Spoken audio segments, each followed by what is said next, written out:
Three Men in a Boat, to say nothing of the Dog, by Jerome K. Jerome.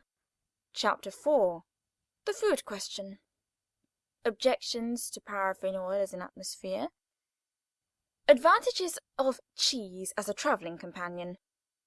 A married woman deserts her husband. Further provisions for getting upset. I pack. Cursedness of toothbrushes. George and Harris pack. Awful behaviour of Montmorency. We retire to rest. Then we discussed the food question. George said, "Begin with breakfast." George is so practical. "Now for breakfast we shall want a frying pan." Harris said it was indigestible, but we merely urged him not to be an ass, and George went on. "A teapot and a kettle and a methylated spirit stove. No oil," said George with a significant look, and Harris and I agreed. We had taken up an oil stove once before, but never again. It had been like living in an oil shop that week. It oozed. I never saw such a thing as paraffin oil is to ooze. We kept it in the nose of the boat, and from there it oozed down to the rudder, impregnating the whole boat and everything in it on its way, and it oozed over the river, and saturated the scenery and spoilt the atmosphere. Sometimes a westerly oily wind blew, and at other times an easterly oily wind, and sometimes it blew a northerly oily wind, and maybe a southerly oily wind, but whether it came from the Arctic snows or was raised in the waste of the desert sand, it came alike to us, laden with the fragrance of paraffin oil.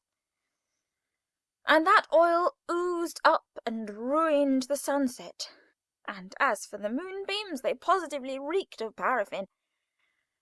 We tried to get away from it at Marlow. We left the boat by the bridge and took a walk to escape it, but it followed us. The whole town was full of oil. We passed through the churchyard, and it seemed as if the people had been buried in oil. The high streets stunk of oil. We wondered how people could live in it. And we walked miles upon miles out Birmingham way, but it was no use. The country was steeped in oil. At the end of that trip we met together at midnight in a lonely field under a blasted oak, and took an awful oath. We had been swearing for a whole week about the thing in an ordinary middle-class way, but this was a swell affair, an awful oath never to take paraffin oil with us in a boat again, except, of course, in the case of sickness. Therefore, in the present instance, we confined ourselves to methylated spirit. Even this is bad enough. You get methylated pie and methylated cake. But methylated spirit is more wholesome when taken into the system in large quantities than paraffin oil. For other breakfast things, George suggested eggs and bacon, which were easy to cook, cold meat, tea, bread and butter and jam. For lunch, he said we could have biscuits, cold meat, bread and butter and jam, but no cheese. Cheese, like oil, makes too much of itself. It wants the whole boat to itself.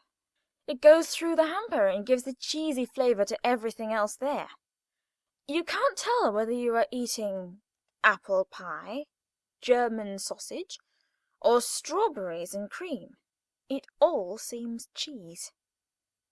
There is too much odour about cheese.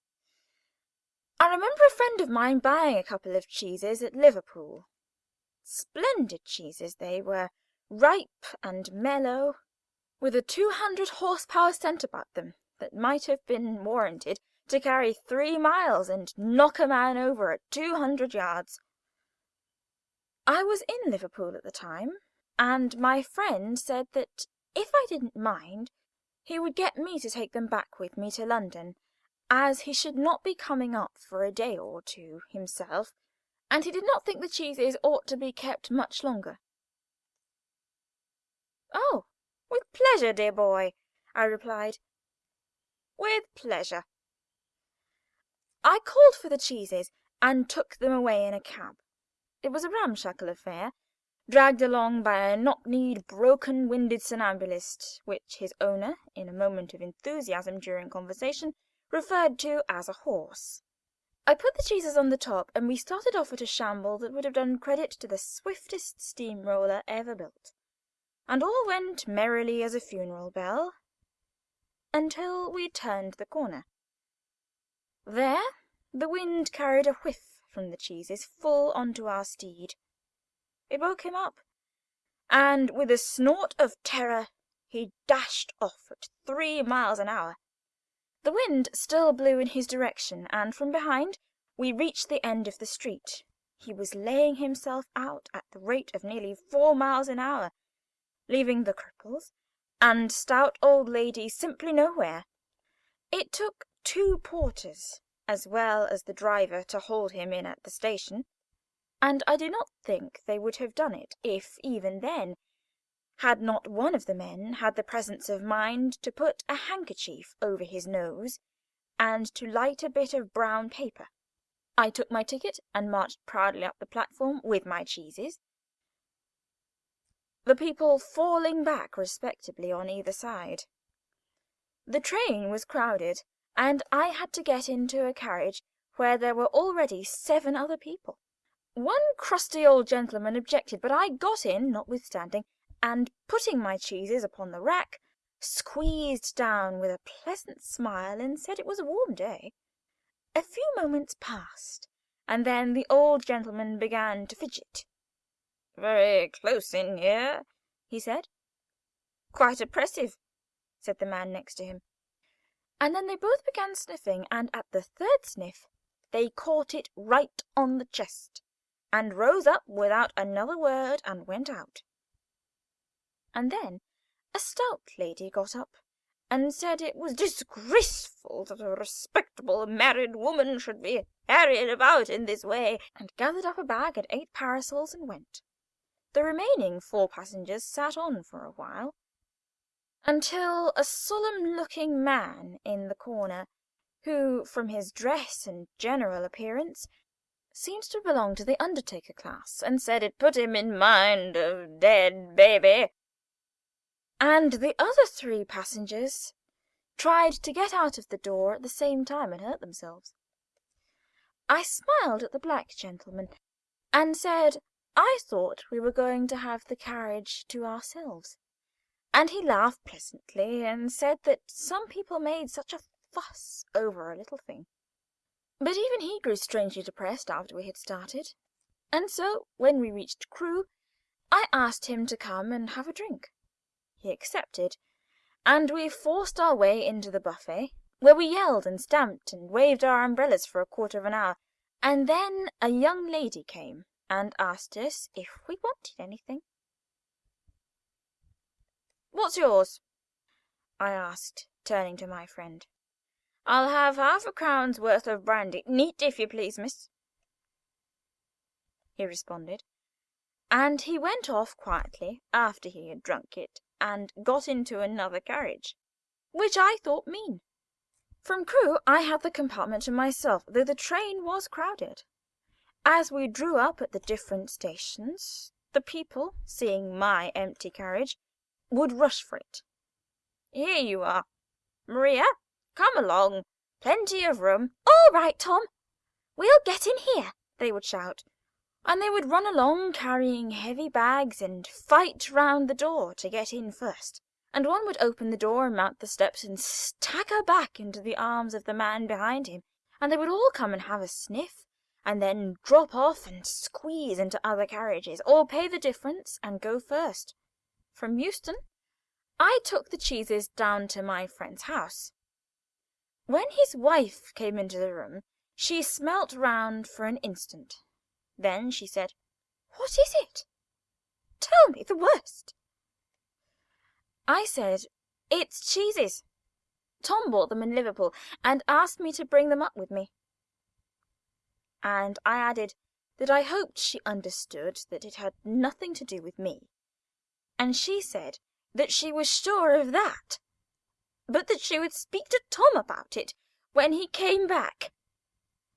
My friend was detained in Liverpool longer than he expected, and 3 days later, as he hadn't returned home, his wife called on me. She said, "What did Tom say about those cheeses?" I replied that he had directed they were to be kept in a moist place, and that nobody was to touch them. She said, "Nobody's likely to touch them. Had he smelt them?" I thought he had, and added that he seemed greatly attached to them. "You think he would be upset if I gave a man a sovereign to take them away and bury them?" I answered that I thought he would never smile again. An idea struck her. She said, "Do you mind keeping them for me? Let me send them round to you." "Madam," I replied, "for myself I like the smell of cheese, and the journey the other day with them from Liverpool I shall ever look back upon as a happy ending to a pleasant holiday. But in this world we must consider others. The lady under whose roof I have the honour of residing is a widow, and for all I know, possibly an orphan too.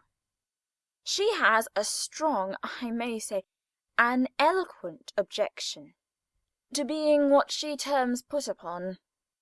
The presence of your husband's cheeses in her house she would, I instinctively feel, regard as a put upon. And it shall never be said that I put upon the widow and the orphan." "Very well, then," said my friend's wife, rising. "All I have to say is, that I shall take the children to an hotel until those cheeses are eaten. I decline to live any longer in the same house with them." She kept her word, leaving the place in charge of the charwoman, who, when asked if she could stand the smell, replied, "What smell?" and who, when taken close to the cheeses, was told to sniff hard. She said she could detect a faint odour of melons. It was argued from this that little injury could result to the woman from the atmosphere, and she was left. The hotel bill came to 15 guineas, and my friend, after reckoning everything up, found that the cheeses had cost him 8 and sixpence a pound. He said he dearly loved a bit of cheese, but it was beyond his means, so he determined to get rid of them. He threw them into the canal, but had to fish them out again, as the bargemen complained. They said it made them feel quite faint. And after that he took them one dark night and left them in the parish mortuary. But the coroner discovered them and made a fearful fuss. He said it was a plot to deprive him of his living by waking up the corpses. My friend got rid of them at last by taking them down to a seaside town and burying them on the beach. It gained the place quite a reputation. Visitors said they had never noticed before how strong the air was, and weak-chested and consumptive people used to throng there for years afterwards. Fond as I am of cheese, therefore, I hold that George was right in declining to take any. "We shan't want any tea," said George. Harris's face fell at this. "But we'll have a good round, square, slap-up meal at 7, dinner, tea, and supper combined." Harris grew more cheerful. George suggested meat and fruit pies, cold meat, tomatoes, fruit, and green stuff. For drink, we took some wonderful sticky concoction of Harris's, which you mixed with water and called lemonade. Plenty of tea and a bottle of whisky, in case, as George said, we got upset. It seemed to me that George harped too much on the getting upset idea. It seemed to me the wrong spirit to go about the trip in. But I'm glad we took the whisky. We didn't take beer or wine. They are a mistake up the river. They make you feel slippy and heavy. A glass in the evening, when you are doing a march round the town and looking at the girls, is all right enough, but don't drink when the sun is blazing down on your head and you've got hard work to do. We made a list of the things to be taken, and a pretty lengthy one it was, before we parted that evening. The next day, which was a Friday, we got them all together and met in the evening to pack. We got a big Gladstone for the clothes and a couple of hampers for the victuals and the cooking utensils. We moved the table up against the window, piled everything in a heap in the middle of the floor, and sat round and looked at it. I said I'd pack. I rather pride myself on my packing. Packing is one of those many things that I feel I know more about than any other person living. It surprises me myself sometimes how many of those subjects there are. I impressed the fact upon George and Harris, and told them that they had better leave the whole matter entirely to me. They fell into the suggestion with a readiness that had something uncanny about it. George put on a pipe and spread himself over the easy-chair, and Harris cocked his legs on the table and lit a cigar. This was hardly what I intended. What I had meant, of course, was that I should boss the job, and that Harris and George would potter about under my directions, I pushing them aside every now and then with, "Oh, you! Here, let me do it. There you are, simple enough," really teaching them, as you might say. Their taking it in the way they did irritated me. There is nothing does irritate me more than seeing other people sitting about doing nothing when I'm working. I lived with a man once who used to make me mad that way. He would loll on the sofa and watch me doing things by the hour together, following me round the room with his eyes wherever I went. He said it did him real good to look on at me messing about. He said it made him feel that life was not an idle dream to be gaped and yawned through, but a noble task full of duty and stern work. He said he often wondered now how he could have gone on before he met me, never having anybody to look at while they worked. Now, I'm not like that. I can't sit still and see another man slaving and working. I want to get up and superintend and walk round with my hands in my pockets and tell him what to do. It is my energetic nature. I can't help it. However, I did not say anything, but started the packing. It seemed a longer job than I thought it was going to be, but I got the bag finished at last, and I sat on it and strapped it. "Ain't you going to put the boots in?" asked Harris.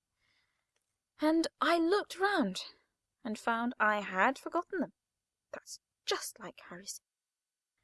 He couldn't have said a word until I had got the bag shut and strapped, of course. And George laughed, one of those irritating, senseless, chuckle-headed, crack-jawed laughs of his. They do make me so wild. I opened the bag and packed the boots in, and then, just as I was going to close it, a horrible idea occurred to me. Had I packed my toothbrush? I don't know how it is, but I never do know whether I have packed my toothbrush. My toothbrush is the thing that haunts me when I'm travelling. It makes my life a misery. I dream that I haven't packed it, and wake up in the cold perspiration and get out of the bed and hunt for it, and then in the morning I pack it before I have used it, and have to unpack again to get it, and it's always the last thing I turn out of the bag, and then I repack and forget it, and have to rush upstairs for it at the last moment, and carry it to the railway station, wrapped up in my pocket handkerchief. Of course I had to turn out every mortal thing out now, and of course I could not find it. I rummaged the things up into much the same state they must have been before the world was created and chaos reigned. Of course I found George's and Harris's 18 times over, but I couldn't find my own. I put the things back one by one and held everything up and shook it.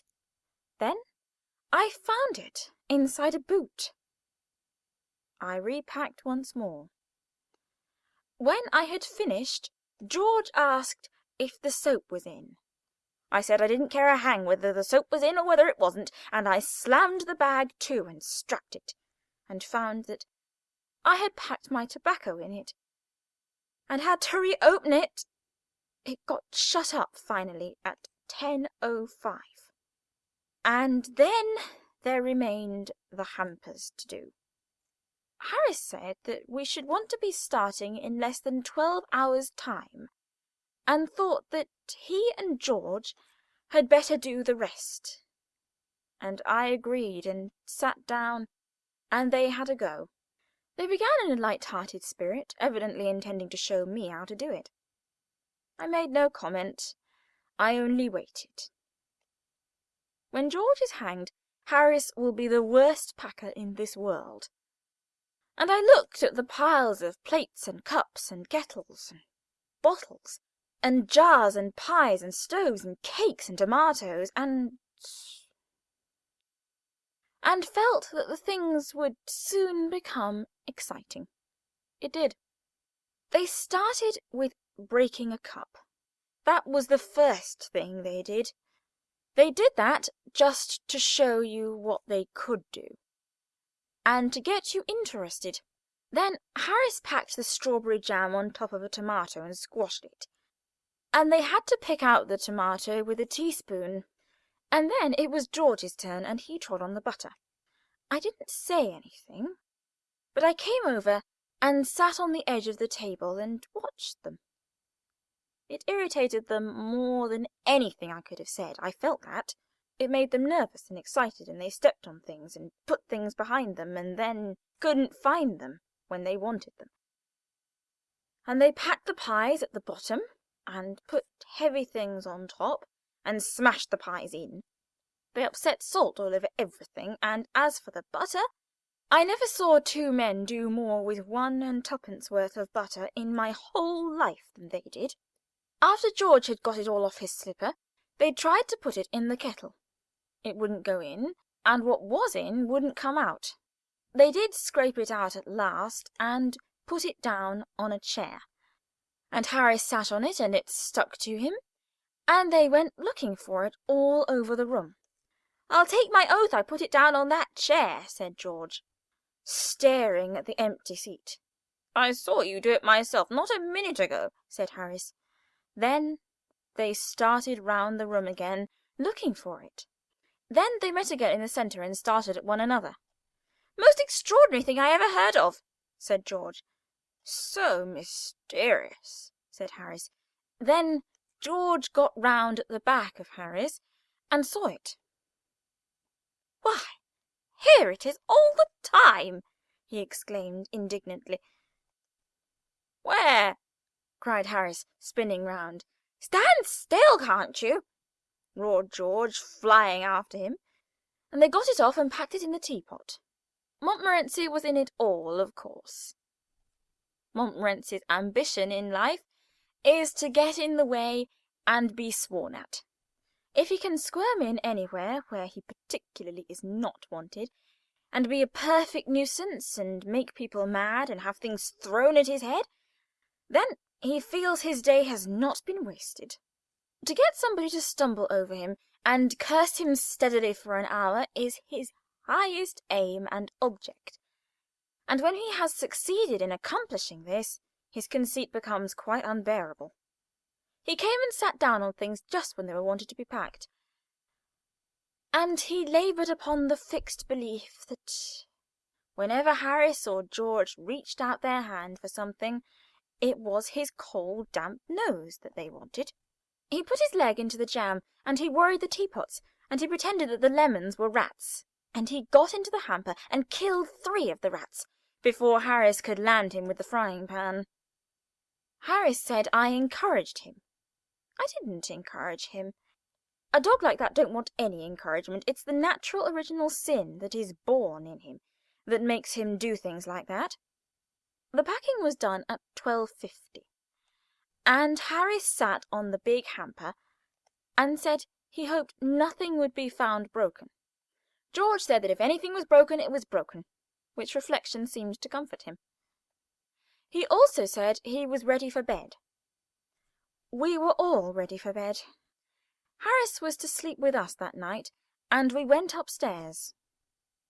We tossed for beds, and Harris had to sleep with me.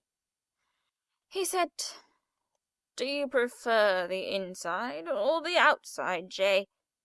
I said I generally preferred to sleep inside a bed.